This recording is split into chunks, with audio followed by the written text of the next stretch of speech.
Right, let me start by introducing our first speaker.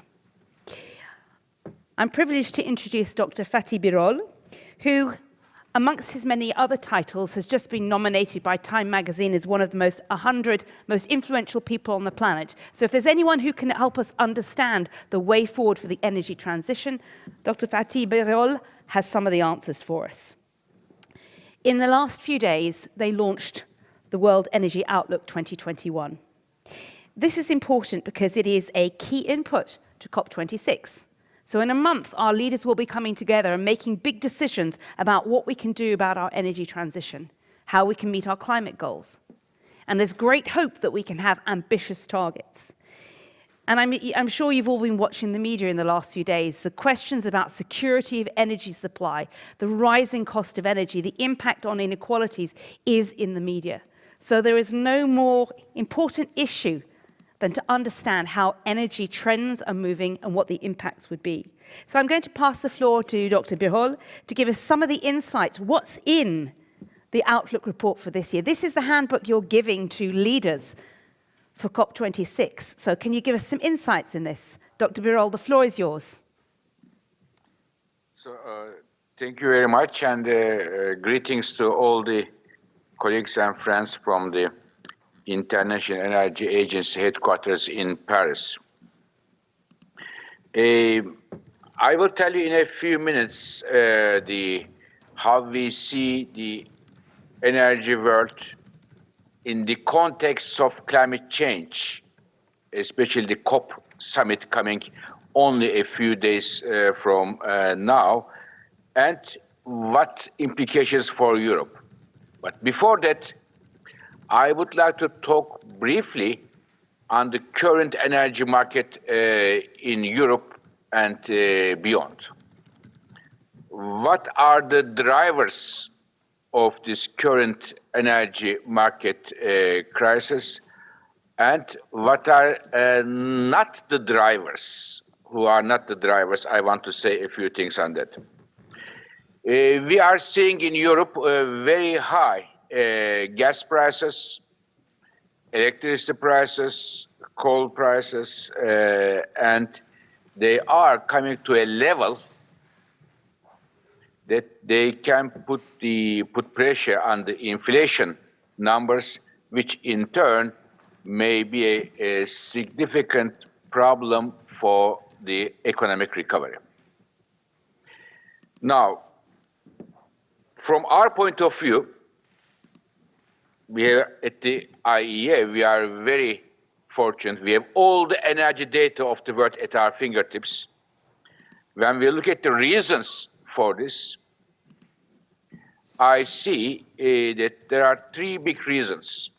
One, global economy is rebounding very strongly, recovery, very strong, but it is an unsustainable recovery. It is mainly driven by coal, gas, and oil rather than clean energy sources. And this is mainly as a result of those economic recovery packages not having enough emphasis, incentives for clean energy options. So this is the first one. Big growth of economic recovery, and this economic recovery this year is the highest in the last 50 years in the world. This is number one. Number two, there were extreme weather events.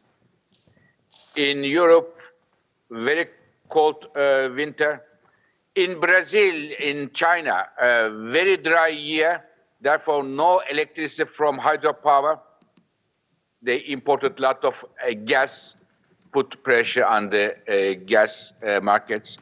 Floods in many fields around the world, they all came together. Fires, they are much severe than the normal years. This is the second one. Third reason, we have seen many supply disruptions, ranging from the maintenance efforts in some parts of the fields, and in some others, there were supply disruptions due to technical issues, and this year so many supply disruptions, 40% higher than a normal year. So all of these three things came together and we have seen high prices. Why I am telling you this in detail? Because I see that there is an unfair and inaccurate campaign that the high energy prices is the first crisis of clean energy transitions, putting the burden of the current situation on the clean energy transitions, which has nothing to do with clean energy. So just wanted to highlight this, and if anybody you know tells you that this is because of clean energy, we are seeing this situation, just send them to us. So we have all the numbers, all the facts. But I want to have one word here on the natural gas producers, exporters, or industry.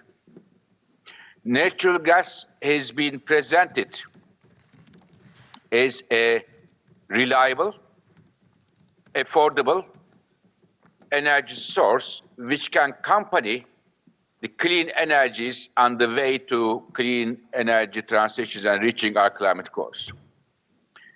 But current high prices, current behavior, and the positioning of the natural gas producers and natural gas industry, I can tell you that they did not get good marks from millions of consumers around the world.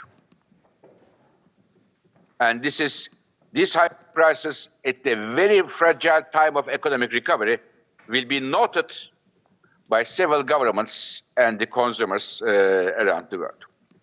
So these are some thoughts about the current situation.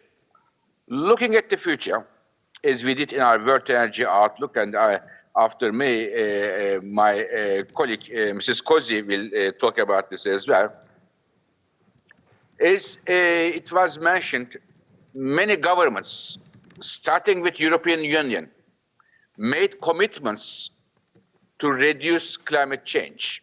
In 2050 this much, 2030 this much, Europe, EU, UK, United States, Canada, Brazil, Japan, Korea, China. We said, if we put all of them together, these commitments, if the countries fulfill their commitments, what are we ending up? Are we solving our climate problem, and what are the implications for the energy markets? What my colleague Lara Cozzi and her team found out, that if you add all these commitments today, as of last week, the global temperature will still increase 2.1 degrees Celsius. Compared to what scientists tell us, it should be maximum increase 1.5 degrees Celsius in order to still to have a livable planet. So the current answers from Europe, from US, from Japan, from all the countries up to now is being far from being satisfactory. It is not there. But even this unsatisfactory response to climate change will have major implications for the energy markets. I'll give you one example. Oil markets. If the governments push this rather unsatisfactory answer to climate change, even this would end up global oil demand to peak and start to decline in 2025, only a few years from now. And this will be mainly driven by electric cars. I give you a fresh data of September, last month.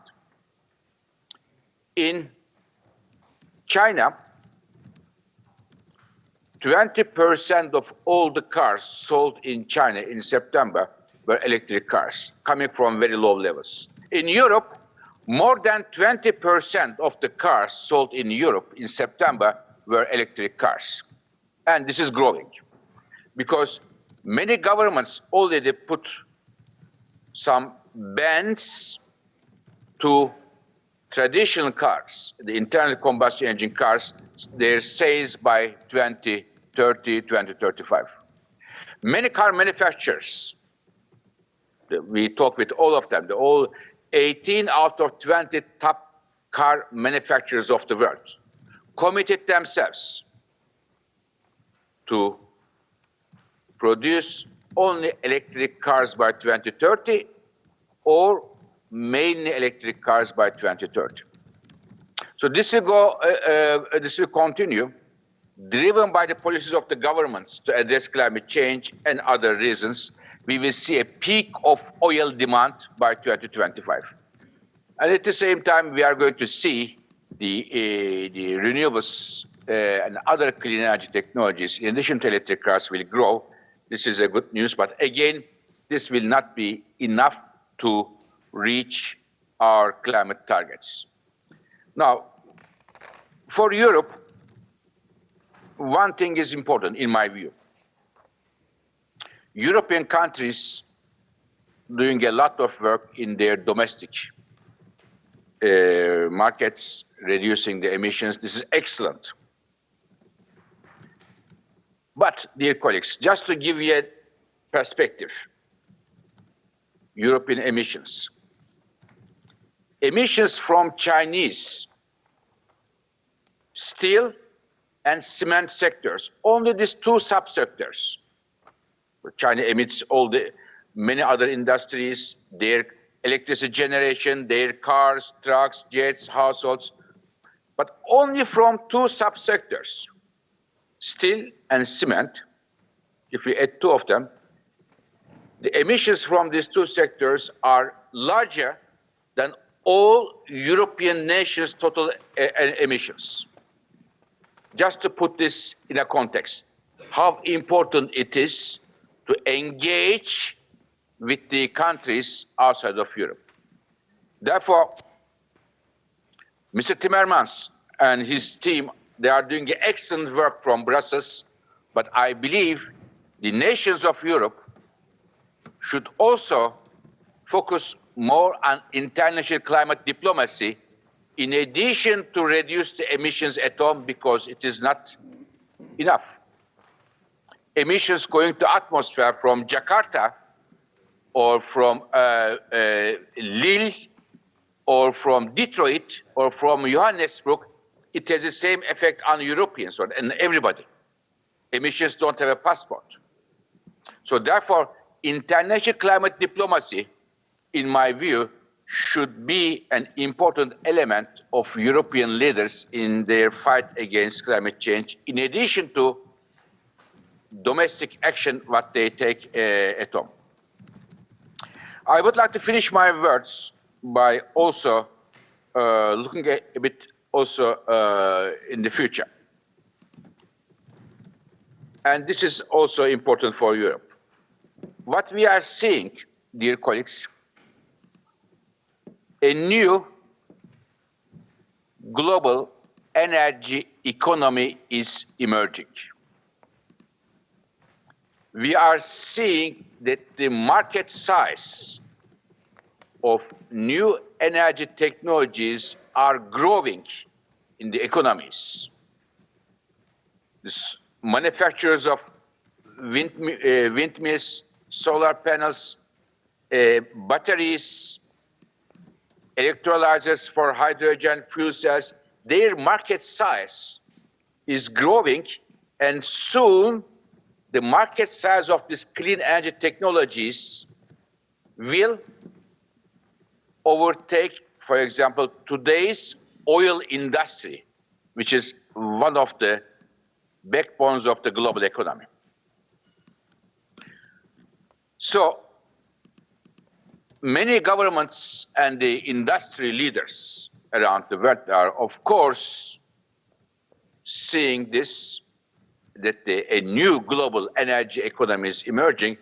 And I can tell you that today, if we see more and more governments, more and more companies investors pushing net zero targets, climate targets, it is of course because they want to find a solution to our climate problem, but it is also for the very fact that they want to put their country, put their company in an advantageous position in the growing energy economy of tomorrow.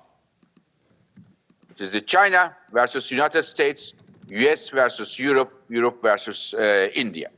So there will be a race among the nations around the world to be a leader, to have a pole position in some of these clean energy technologies coming. And this is another driver for the many governments, companies, investors to push their policies, strategies in line with the International Energy Agency's net zero roadmap we published last May. So, Madam Chair, I would like to stop here, and if you have questions, I will be happy to try to address them. Thank you. Excellent, thank you very much. And I take note of a couple of things that you said, not least the fact that we should all be aware of the fake news, that the current pain that we're experiencing in our disrupted markets is not to do with the green transition. It's to do with a number of unique factors around the supply chain and the repairs and the maintenance that needs to happen. That, you know, when we talk about the stories, as Francesca challenged us to do, what stories we tell ourselves, this is a really important one. That the transition that we need to make, the current problems that we're going through, is not to do with going green. I think it was also, thank you for the modelling, and we'll hear more about that later, that we think that governments are making ambitious targets, and that's certainly the stories they tell us on the media. We're making the most ambitious targets that we think we can do, but this morning we talked about the importance of going to impact. Don't talk about the activities, look at the impact. Your modelling is telling us that all of the targets so far is only going to give us 2.1 degree, and we want to get much lower than that for global warming.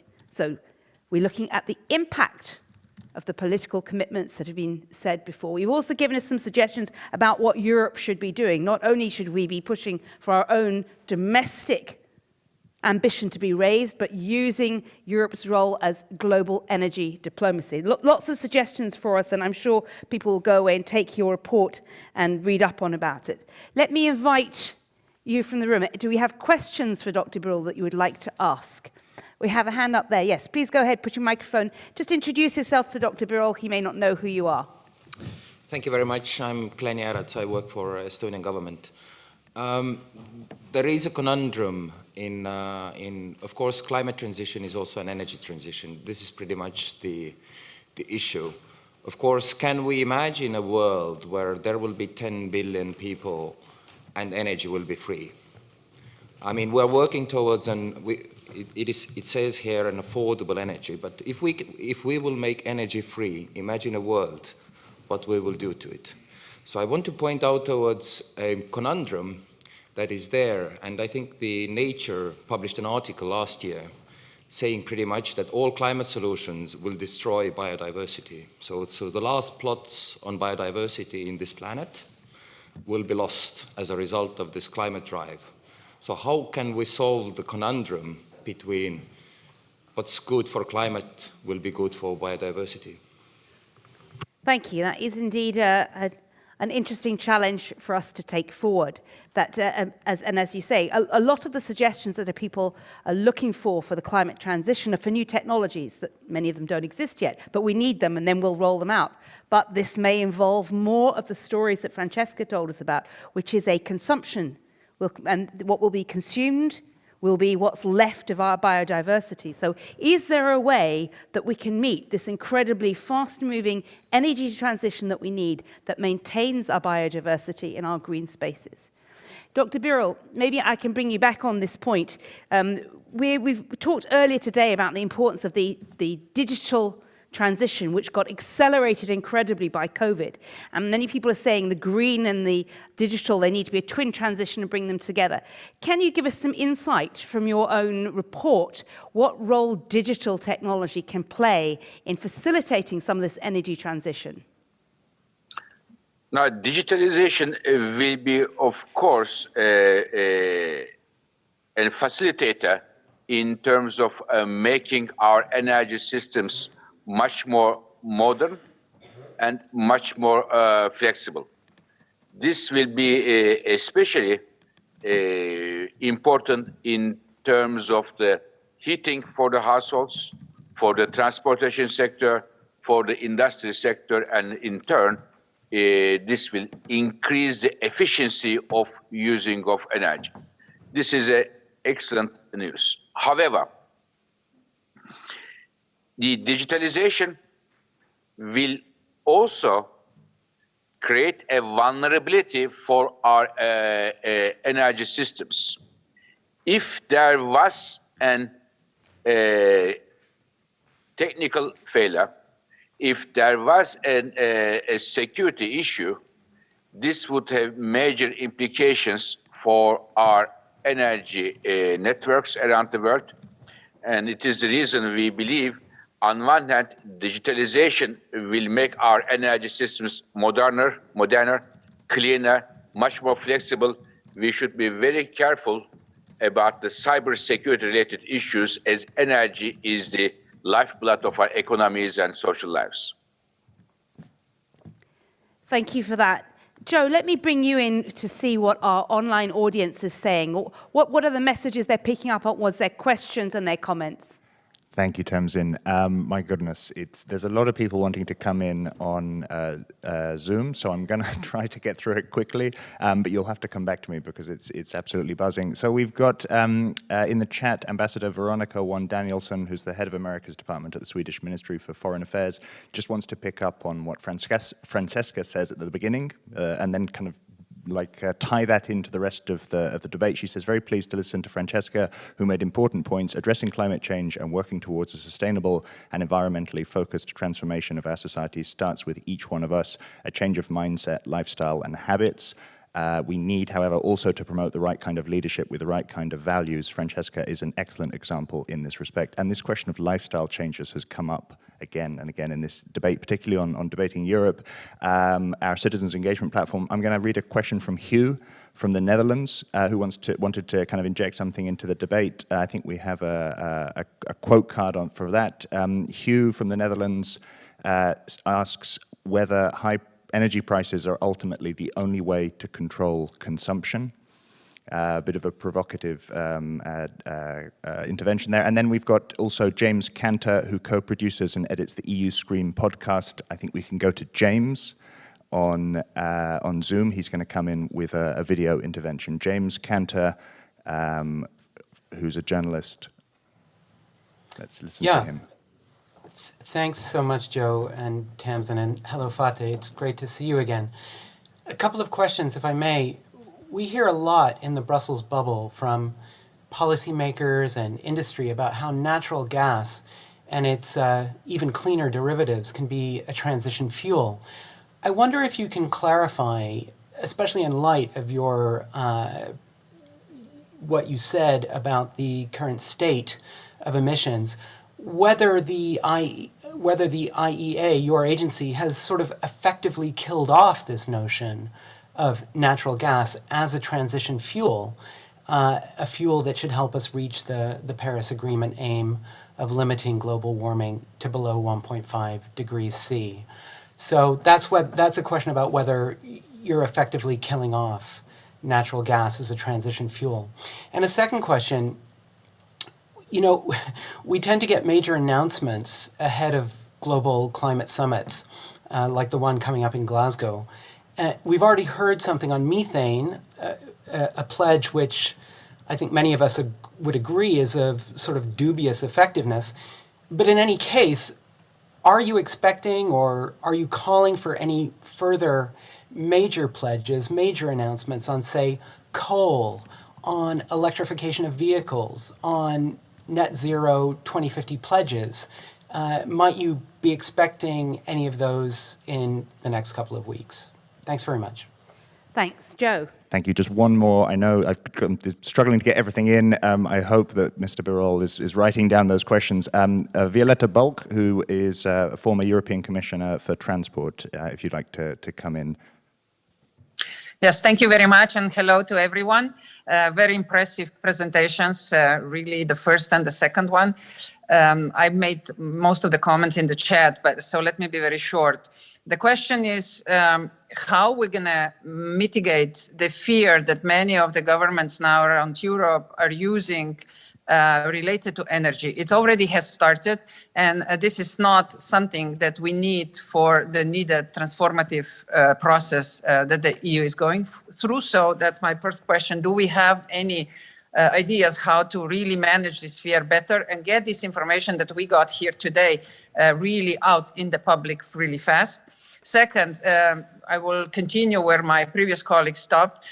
What is really the big push that we will see in COP26?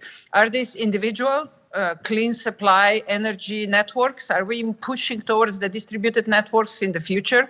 And if so, are we already walking hand in hand the path together with digitalization, because that's impossible without it? Let me skip all other questions, but one that really kind of provoked me a lot is, are we really entering again a race? I mean, you just mentioned that the new global economy is emerging, and you mentioned China versus US, Europe versus India. I don't see that there is really a benefit. I mean, let's join the forces. Let's create a global regulator like we have for aviation and maritime, and let's jointly find the solutions. And maybe then we can move towards what the colleague from Estonia proposed, that the energy becomes free, and it's something that is an essential pillar of a modern society. Thank you.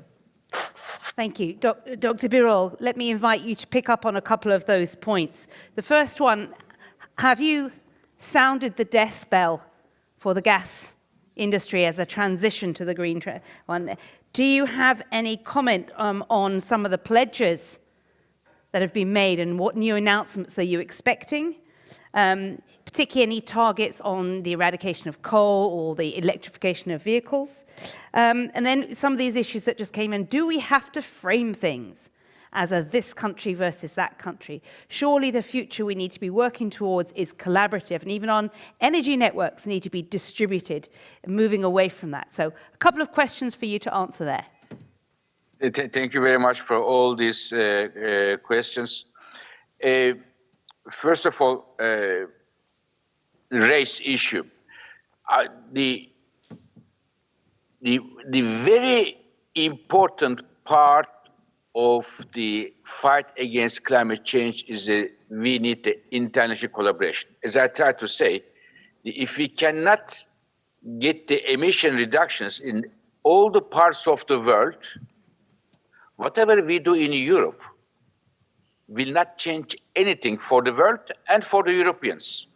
Because the emissions, as I said, emissions coming from Indonesia, China, United States, I don't know, Africa, because we have only one climate, it will not change anything for Europe. Even tomorrow, not 2050, tomorrow European emissions would come to zero. We close Europe tomorrow, others continue what they are doing. The climate impacts on Europe will not change. The same applies to US, same applies to China, to everywhere. So therefore, international collaboration is key. What I meant with the race, this is industry. It is not only energy technology industry, it is also, if it's aluminum industry, it is the same thing. Everybody, every company, every government would like to be, have a good competitor and having a higher share of this cake. And I don't see any problem that there is a competition, for example, for hydrogen between China and the United States. This competition will hopefully bring the cost down. So therefore, and I see it in fact as a positive thing, because many governments who might be reluctant to push clean energy policies addressing the climate change will be driven by having a good competitive position in clean energy technologies just for economic reasons. So therefore, I see it as a positive thing. Now, is the gas dead, natural gas? Natural gas is not dead, but two things. One, if the natural gas industry in current context continues to be happy with the high natural gas prices,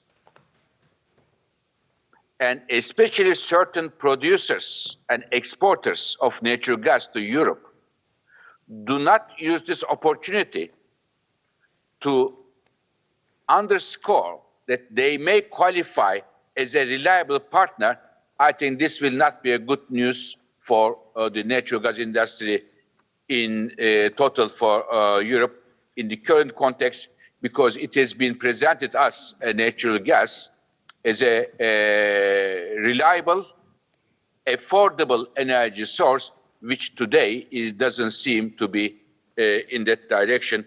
And this is not a good news for the natural gas industry and the major producers.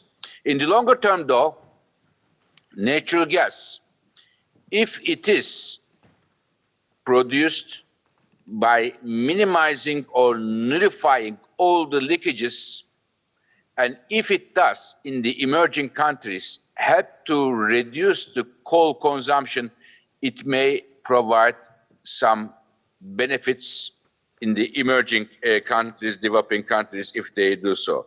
But natural gas will not be a lifesaver when it comes to addressing our climate issues. I finished by the COP meeting, very good questions about the climate summit. What do we expect? I expect three things from COP. I am in touch with most of the government leaders, with the businesses, people going there, working on this. As things stand, only three things. One of the colleagues, in fact, implied with the question, as the current commitments and pledges are not enough to bring us to reach our international climate goals, first, I would expect more countries come up with commitments, and some of the existing commitments need to be made much stronger, deeper reductions. So it's on the commitment side. More commitments and stronger commitments of the existing ones. Second, dear colleagues, the bulk of the emissions in the future will come from the emerging countries. And only a small part, 20%, of the all clean energy investments going to emerging world. I believe capital, the money, and the clean energy projects in Europe or in North America will meet sooner or later. But for the emerging countries, there is a need to have some financial catalysts here. And in that respect, I hope that from COP, there will be, from the rich countries, there is a financial catalyst put in place to provide the kickoff money for the investment, clean energy investments in the emerging countries. This is the second hope. And the third and the last hope is a political one, and maybe, in my view, it is the most important one. I would very much like to see that the leaders of the nations around the world go to Glasgow, come together, and give a united picture, give an unmistakable signal to the investors, saying that, you investor, we are united to build a clean energy future. If you continue to invest in the dirty energy, you may well risk losing money. Attention, be careful. And the same message Again, an unmistakable signal to investors. You investor, we are here to show our determination to have a new global energy economy.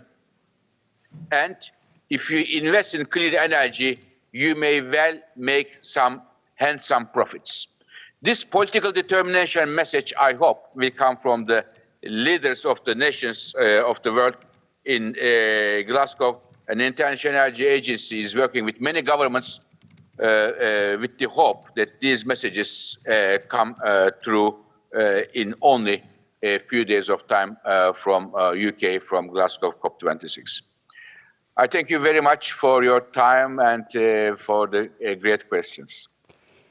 Thank you very much, Dr. Birol, for joining us this morning. And I know you have to leave us at this point, but thank you for sharing your insights and your 3 last hopes for change that I think we'll explore in this room. You made the bridge to what's going to happen next in COP26 in Glasgow.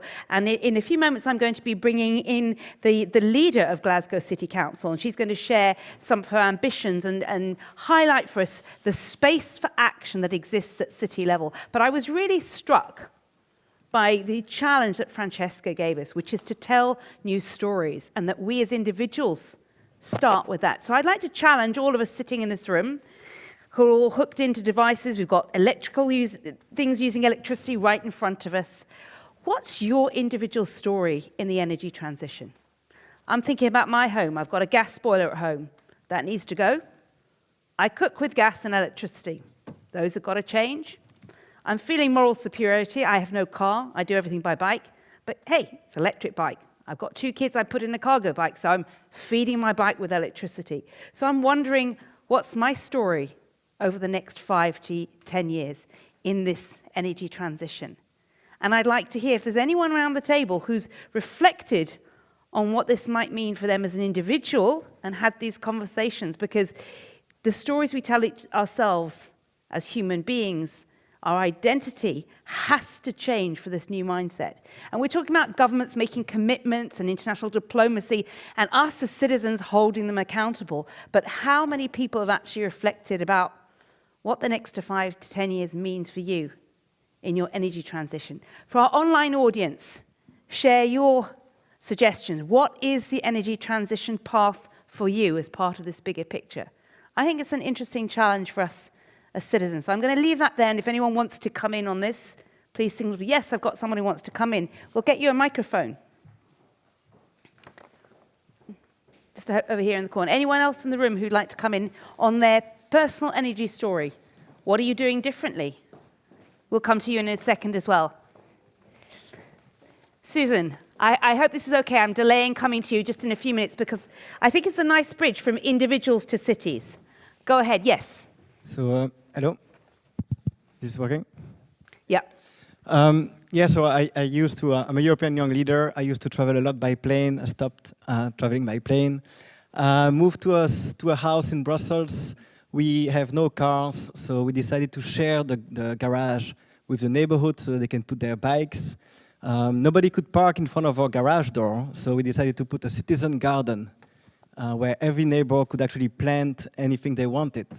And that was great because it really created connections. And I believe as we talk more about the climate emergency, we need to talk also about adaptation and how we're going to create more resilient local communities. And all of those actions basically are, of course, we're not going to feed the neighborhood with a citizen garden, but those are basically excuses to start a conversation outside of social networks that can be polarizing, and then recreating space for people to live again, get out of their boxes. And so, yeah, so I invite, that's what we've been doing in our own street. And I think there is many more places that are going to be available now in cities. And I think as citizens, we need to start where we live. And I was actually wondering, we hear a lot of people here. I wonder, and I really love the Francesca talk. It's about new stories, about new leadership. How many of those people who are speaking, I wonder, how many of them are actually supporting new bike lanes in their own streets? How many of them are actually supporting removing cars that are taking space in our streets and prevent our kids to bike safely to their school? Thank you for that. You wanted to come in and share some of your energy stories. I mean, we can also move beyond just energy. We need to re-insulate all our houses. We need to change our windows. But we heard earlier that there's a huge boom in construction. I think from Estonia, you said, here's the problem. We put a lot of cash on the table, but then the prices went up in construction industry, and that's the same here in Belgium and other countries, and then we fed the inflation monster. So we have to get this balance right about the speed in what we do. Tell us your story. Thanks very much. I'm Jos Blériot. I'm with the Ellen MacArthur Foundation working on circular economy. And I loved your story, by the way, because it is an ecosystem story. It's moving beyond energy. And that's the point I wanted to make, actually. We look at the way we power the economy, but we also need to challenge at some point the way we run the economy in terms of extracting resources, making stuff, selling it, and then disposing of it. And the material impact is also an energy story. It's also an emission story. 45% of global GHG emissions come from the way we produce and we use the stuff and the food that we have in the system. So looking at that as well is helping us complete the picture. So I guess it's not necessarily a personal story, but I would challenge everybody to think, when they think about their climate impact, not only what they plug into the wall or what they consume in terms of operating the machines, but also the machines and the objects themselves, because they have a massive impact. Thanks. Thank you for that. Shall I now bring in Susan, I think. Susan, you're about to have thousands of people descend on your city in Glasgow. Many of them carrying hot off the press their new pledges on what they're going to do. But I'd like you also to tell us a little bit more about the role of the city, because Glasgow has set itself the target of being the first city in the UK to go zero carbon. And this involves, some of the things we talked about earlier about bringing citizens along in the transition, dealing with the change, sometimes painful, the adaptation to a new way of life. And a lot of people tend to think that means they have to give up a lot of stuff that is important to them now in order to achieve the green lifestyle. But perhaps the pandemic has taught us that a lot of the stuff and the busyness and the travel and the moving around, we don't actually value that anymore. We value human connection, emotional relationships, communities, biodiversity. So Susan, as somebody who leads at city level, tell us, what can a city do? What are the powers that you have to move towards some of this in a bigger picture? And what do you hope other cities could do? Thanks, Tamsin. It's a pleasure to be here. So I think, first of all, we need to be clear that, and it's come out already in the discussions, that this COP needs to be about more than targets and pledges. It needs to be about those practical measures that are going to reduce emissions. And it stands to reason that those practical interventions have to be foregrounded in cities, and that cities have to be the first place where action takes place, because it's where most of the people are and therefore where most of the emissions are.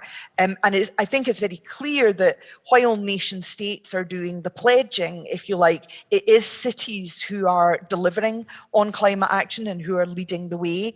And I think it's also cities who increasingly understand what the interventions look like, because the interventions are often place-based and we know our own places. So in Glasgow, we've done a lot of work to try and understand what the actual practical interventions that are required to get us to net zero in the space of a decade. Our target is 2030, what those look like. So it is addressing emissions from homes and from transport, but also creating systems and policy structures within which our citizens are enabled to live more sustainable lives and make more sustainable choices.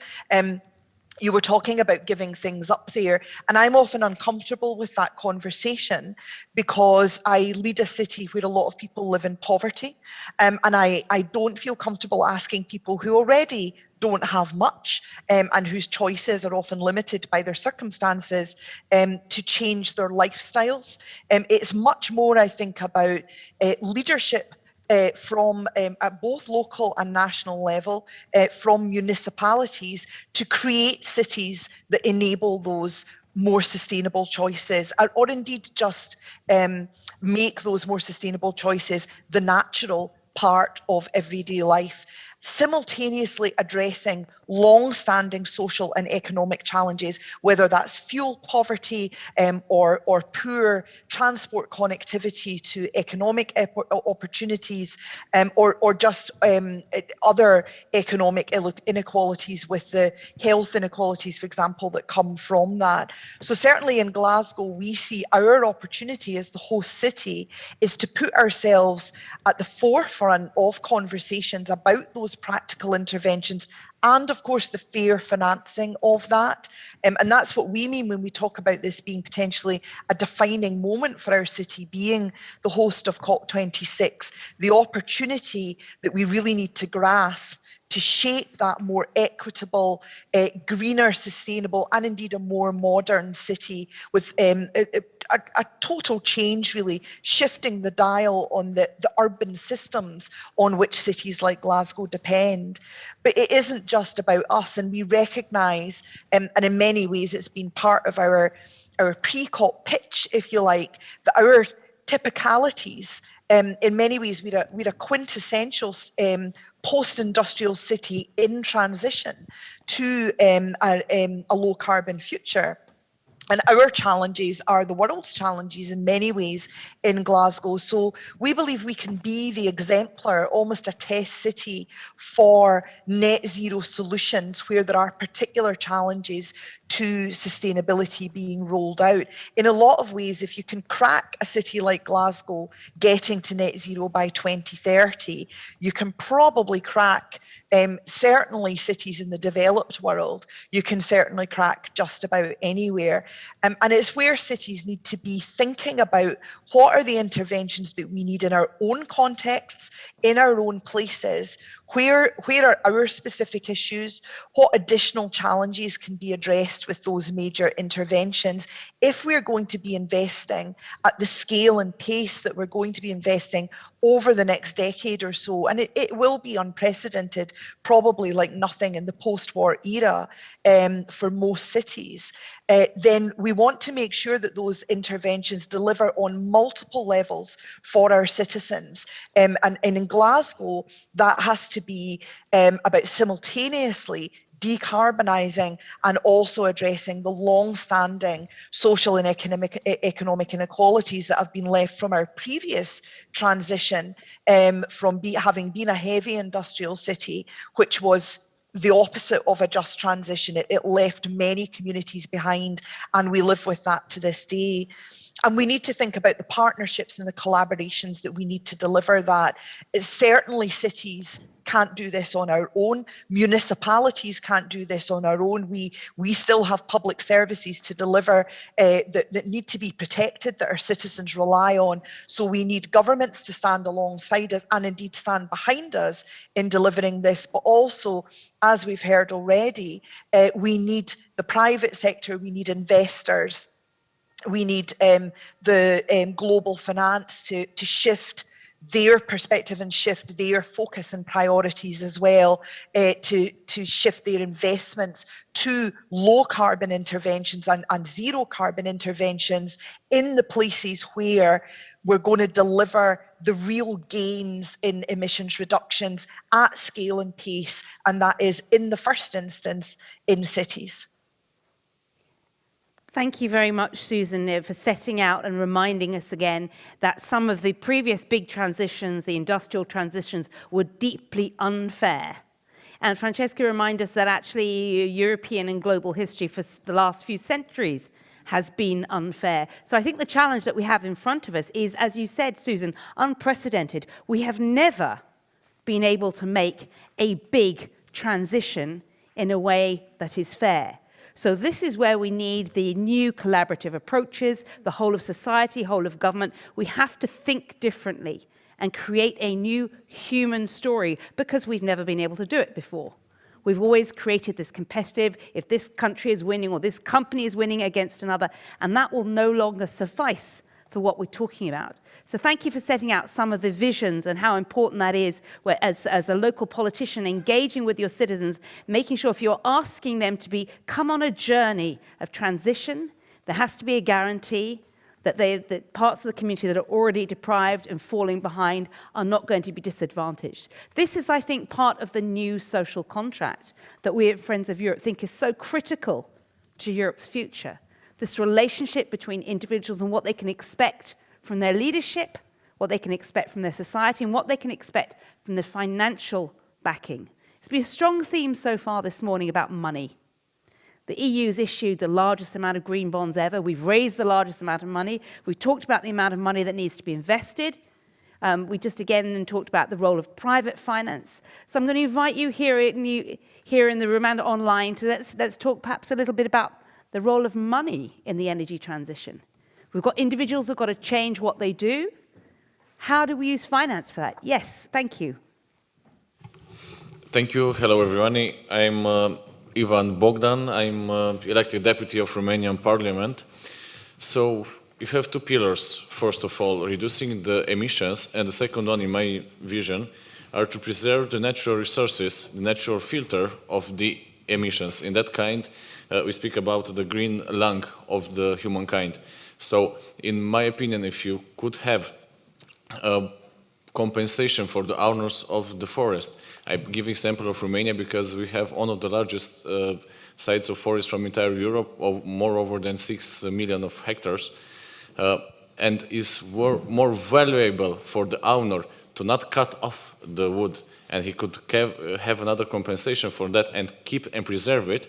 I think could be a good idea, and it could be a nice pillar and very, very specific about the future. And yes, it's about values first of all, but in the same time, to be honest one to each other, it's about money in the end.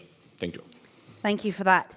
And I can see I've got another hand up, and I know, Joe, you've got our audience fired up on this. But before I do, I just want to share with you 2 slides from our report that we're launching later today on Connected Europe, because I think they're really important. And the first message that we have is that the twin transitions must become one, the green and the digital one. We've talked about the change, the shift in our industry, the change in the way that we manufacture and consume. So that's moving towards digital, and it must be connected. The green and the digital must be one. And the second message that I think is really important to just what some of you have been talking about is that the brand Made in Europe must stand for fairness, quality, affordability, and sustainability. These need to be hardwired into what we think about our positioning in Europe. So thank you for that. Malcolm, I think you wanted to come in, and then Joe, I'm going to bring in our online audience. I want to raise kind of two issues. One is the importance about bringing people with us. And I was glad that Susan talked about in Glasgow around issues about fuel poverty, because it's fine for those of us from an educated, better off background to talk about why we need to do all of these things. But for a lot of people, they see carbon taxes just as a tax. This is an added cost, that the elites are imposing on us. And I think there is a challenge around, how do we effectively communicate that message? A lot of the discussion so far here has been urban. If you live in a rural community, it's all well talking about bike lanes and so on. But you're going to require still, cars and forms of transport.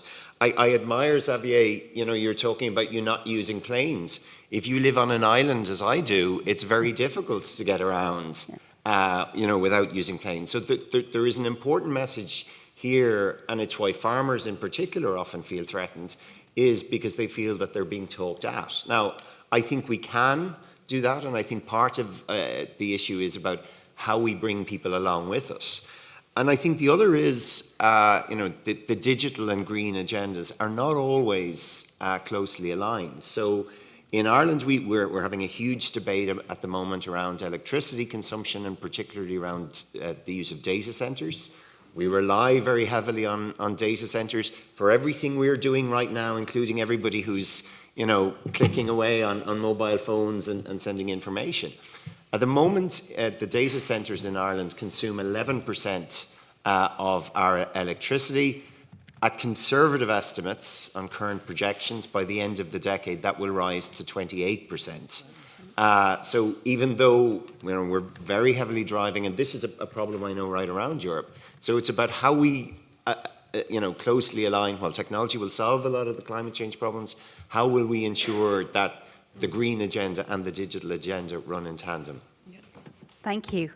Joe, let's Thank bring you. in the audience. Indeed. Thank you, Tamsin. We have so much online coming in response to all of this, so I'll try to kind of go through it quickly. So first of all, on Twitter, the intervention at the beginning from Francesca has done, there's been a lot of positive response to that. One is from @xdamon, who says, such an inspiring speech by Francesca Cavallo at the State of EU. We've been telling ourselves unsustainable stories that to be successful, we need to climb ladders, have control, be busy, etc. We need to tell other stories to create a sustainable future. Also on this question of, where do, energy poverty, where do most people sit? I have to say that on Debating Europe, I'll bring in a Debating Europe comment. Energy prices, energy poverty, and the fairness of the transition have been the driving kind of issues, I think. I'll read two. One from Laszlo from Hungary, who says, heating and electricity debt is a serious problem among the population. Should decreasing energy prices, bringing down energy prices, not be a policy priority? And then another one from Jaime from Portugal, who says governments should cap prices. Companies are overcharging consumers. So this is obviously something that people feel very strongly about. On this question of digital and the kind of digital green transition, we have a comment from Debating Europe from Sebastian from France, who says, how can you have infinite growth on a finite planet? By moving to a circular digital economy where most products and services are digital and those that remain physical are reused, recycled, repaired. Yes, digital still requires energy and resources, but come on, much less than a primarily physical economy. If we don't do this, then the second technology we may have to rely on is geoengineering, which is even more speculative. And then finally, just Violetta Bulk comes in with a comment saying an important part of the EU are villages. In some of the EU countries, as much as 50% of people still live in rural areas. With COVID, that number is increasing. So why are we only talking about cities? The EU has introduced in its strategy also the concept of a smart village. Can this dimension still be brought to the attention too? Okay, so thanks. Lots of comments. And just to give you a time check, we've got 10 minutes to go before the end. I've got two hands up in here, and I still need to bring in Laura and come back to Susan. So can I invite you to make brief interventions, and then I will move on. Go ahead. Hello, everyone. I just would like to point out three, I think it goes a bit along what Malcolm has said, three short points. The first one is, I think when we talk about narratives, I think we need to be clear about not mixing up our own political and value preferences and the fact that there are general mechanisms in the way the world behaves, people behave, mechanisms that we need or don't need. And I think we need to be careful when we think about those stories that we take that into account. Because the number one, and I think that's what Francesca does well, is a good story is what we need. But a good story is judged by the reader, not by the person who writes it. The second, I think, is, and the second point is more on the financial side, but it's the same issue. If we, on the one hand, say, we want private sector, we want investment, we want finance, and we're asking for all these mechanisms, and there are a lot about, non-financial disclosures, rules, et cetera, we don't need to get into those details. But on the other hand, we say, but in fact, can't we have an economy where there is no competition, there is no market, and the prices need to be controlled? Those two things don't work together.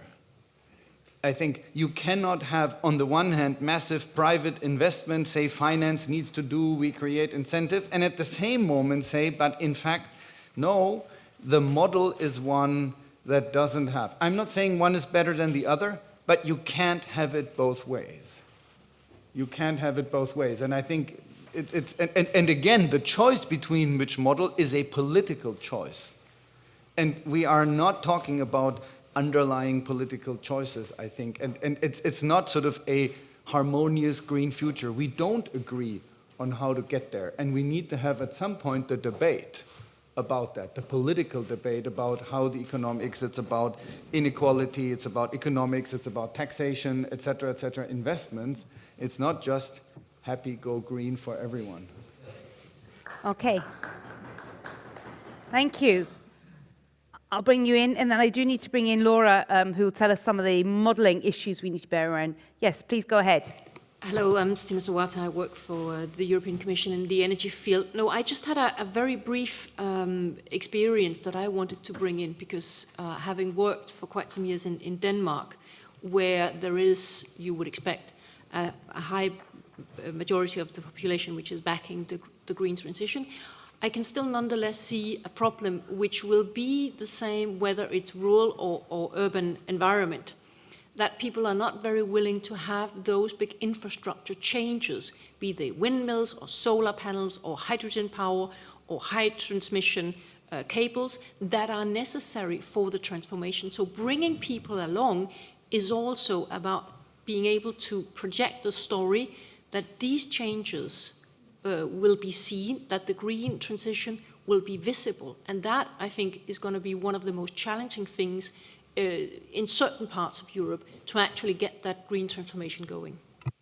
Thank you. Okay, here's how I think we're going to bring our session to close. Susan, I'm going to come to you about some of the points that we've just had here about we don't have full alignment, we don't have full agreement. There's going to be some challenging, difficult conversations.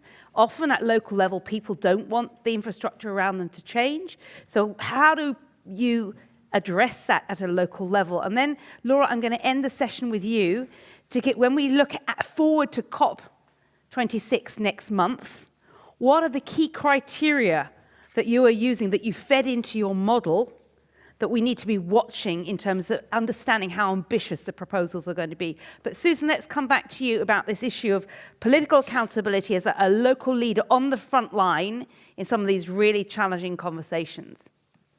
It is challenging, and what we've tried to do in Glasgow is at each stage, well, first of all, to have a democratic mandate. So I was elected into this job almost 5 years ago now on a manifesto that committed at that point to decarbonise by 2037, which I'm going to be honest was probably picked out of thin air as a date.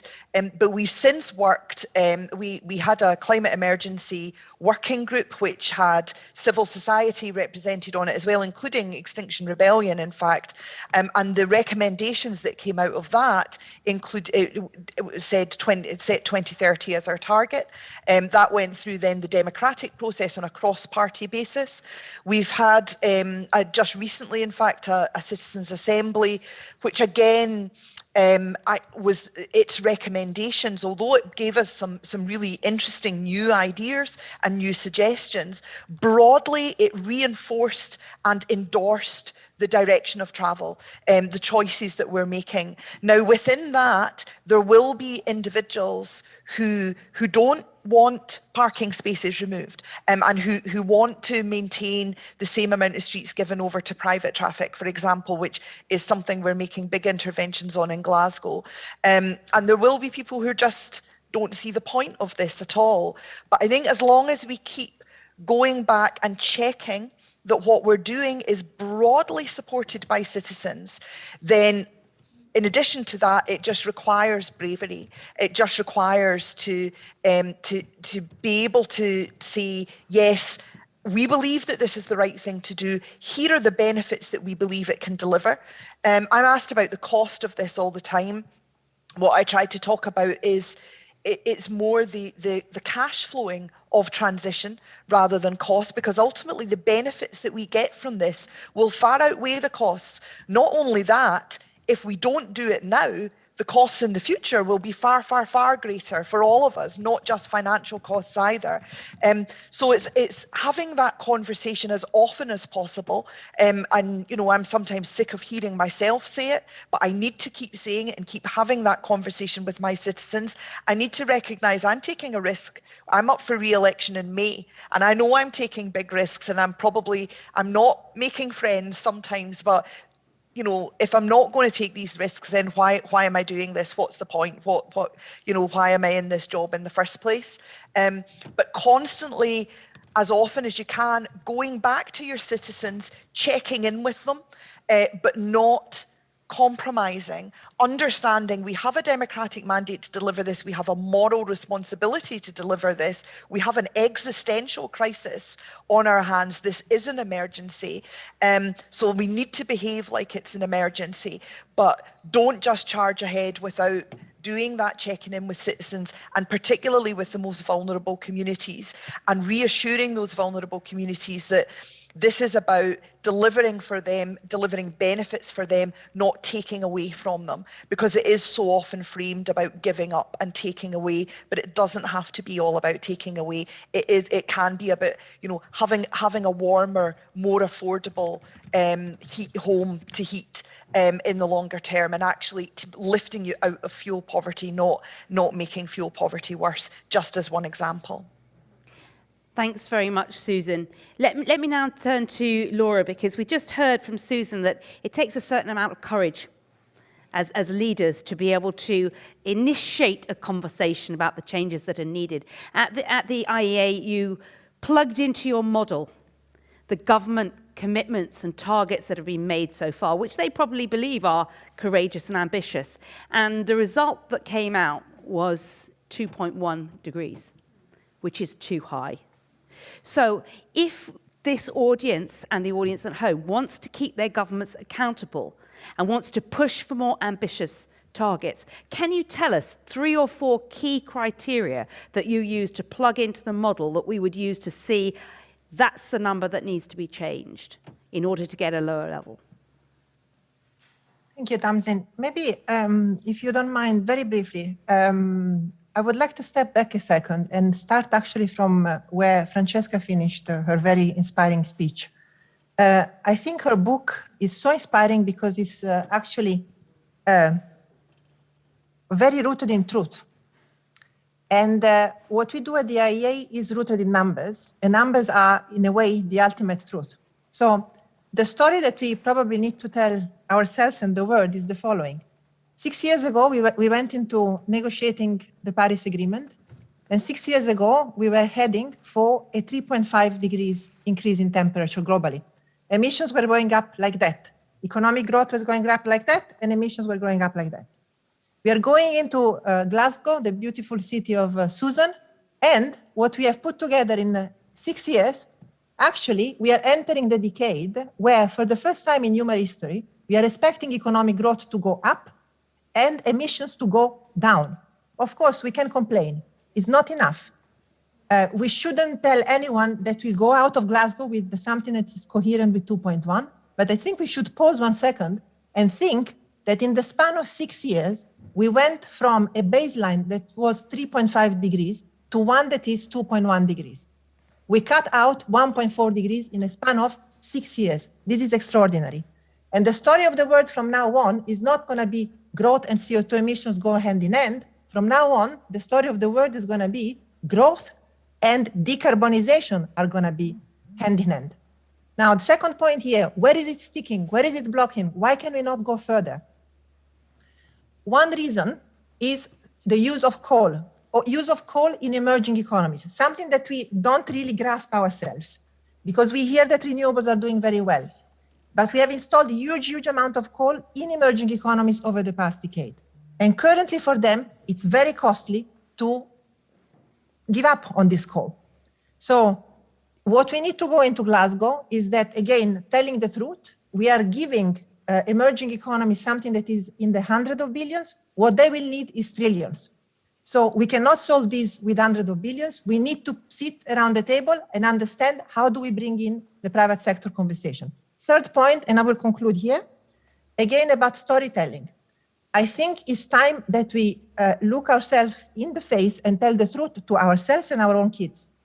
The economic growth from now on is not true, no longer true anymore, that climate protection and economic growth are 2 different stories. They are the same. We analyze with the International Monetary Fund, if you start investing in clean energy, and it's not about solar and wind only, it's about really a variety of things. It's electric vehicles, it's your digital grid, is clean biomass, is really heat pumps and so on and so forth, retrofit your buildings. There are 3 things that are going to happen. First, you create a pipeline of 30 million jobs. In Europe, you're talking about millions of jobs as well, that are not only durable because they're here to stay, and they are much better paid and more dignified than the ones that you would have otherwise. So the climate change story goes hand in hand with fighting climate change is creating new, durable, and better paid and more durable jobs. Second, we create economic growth. This is very clear. Without clean energy investment, we would be much worse off. And third, I think Susan said it, we can fight poverty and protect better the poorest part of the population if we target them first. So I would like, out of these concluding remarks, go back to what Francesca said at the beginning. Let's get our storytelling into COP right. We will not solve everything. We are going a long way, but let's come out of Glasgow with increased trust, including in our ability as human beings, in a couple of years, coming back to the next COP meeting with being able, as we did, and we are doing this year, ratcheting up our ambition, and we will have improved in each other trust and technology as well. Thank you. Thank you very much, Laura. And I think that you've given us a great point to end our session on, which is we can look at the story that has already started to change over the last 6 years, and we need to keep that story going and accelerating so that the human story and the planetary story can continue. I'd like to say a warm thank you to all of you who participated actively here in the room and online and watching. Thank you to our speakers, to Susan, to Laura and Dr. Fatih. We're now going to have a well-deserved break, a lunch break.